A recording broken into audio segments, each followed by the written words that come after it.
Implantation.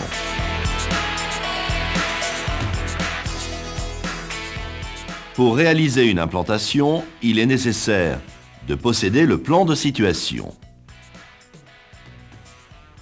Plan de masse, le plan de géomètre et le plan de fondation.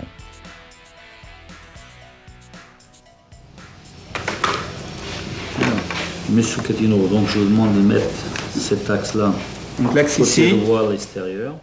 Le conducteur de travaux et le chef de chantier définissent les axes de référence nécessaires à l'implantation. Et vous me rapportez un deuxième axe sous l'autre bâtiment. Donc on met un deuxième axe ici, sur le extérieur béton aussi, Voilà. Y2. La cotation des plans d'exécution est rattachée à ces axes. Les points de niveau NGF et les axes de référence sont reportés sur des ouvrages fixes par le géomètre. Ces points de référence sont sauvegardés jusqu'à la fin du chantier. Ici, ce point de référence, situé dans une zone de terrassement, est signalé par un rubalise. Ce point est reporté sur un ouvrage fixe. Encore un petit peu. C'est bon.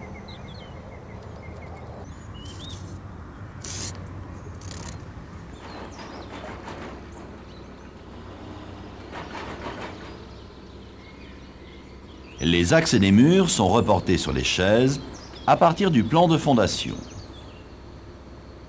Le plan de fondation définit les axes de fil.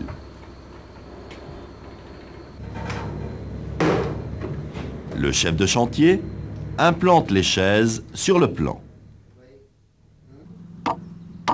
La position des chaises tient compte des terrassements et des zones de circulation. Les piquets sont profondément enfoncés.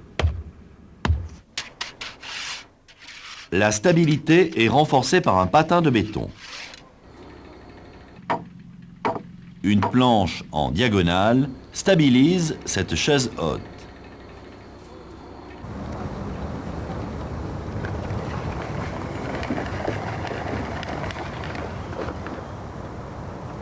Les axes sont tracés sur les chaises.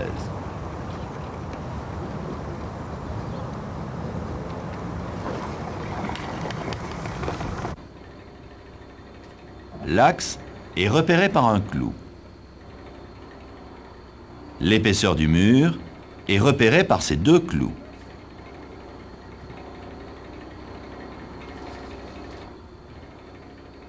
Cette mesure correspond à la longueur du bâtiment.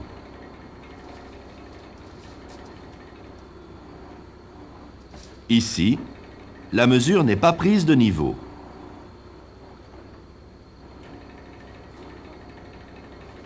L'implantation du bâtiment est fausse.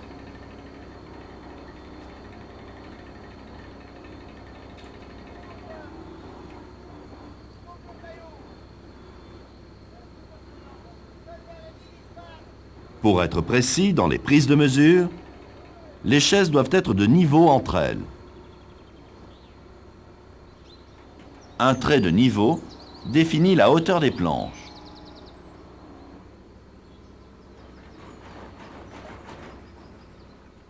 Une planche suffisamment épaisse est clouée de niveau à l'arrière des piquets. Les chaises sont signalées et conservées jusqu'à l'élévation des murs. Encore un peu. Le point de référence est reporté sur la chaise. Viens à droite un petit peu. C'est bon. C'est bon là, je cloue? Vas-y, clou. À partir du point de référence, l'axe de la file est tracé en premier.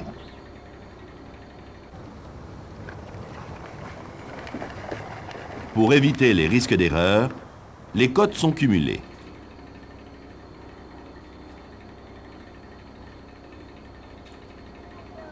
En additionnant les cotes entre axes, on évite les erreurs de report et les imprécisions de traçage.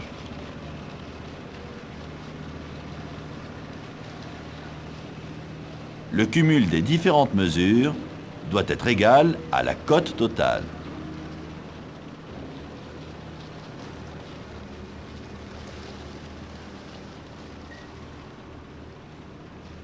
Jamais les cotes ne doivent être mesurées sur le plan.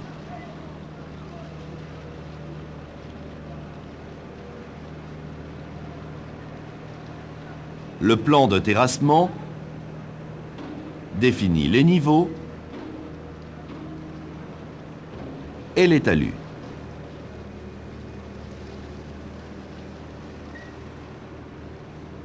L'emprise du bâtiment définit l'implantation du terrassement. Dans le cas d'un terrassement avec talus, il faut tracer les pieds de talus,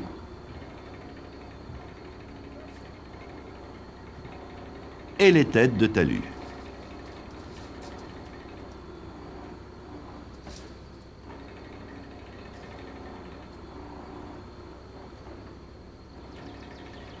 Un point de niveau est tracé à proximité.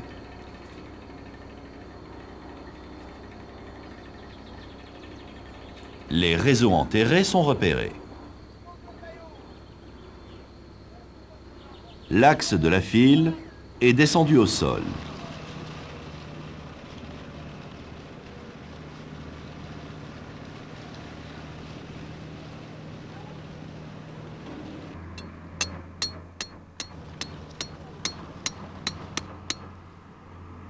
Les fouilles en rigole sont implantées.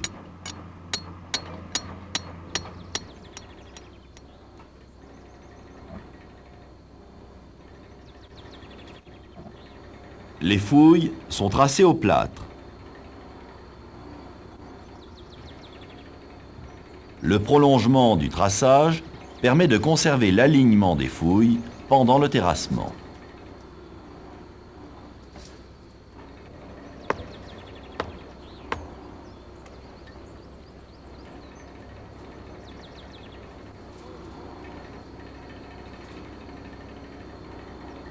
Un point de niveau NGF est matérialisé à proximité.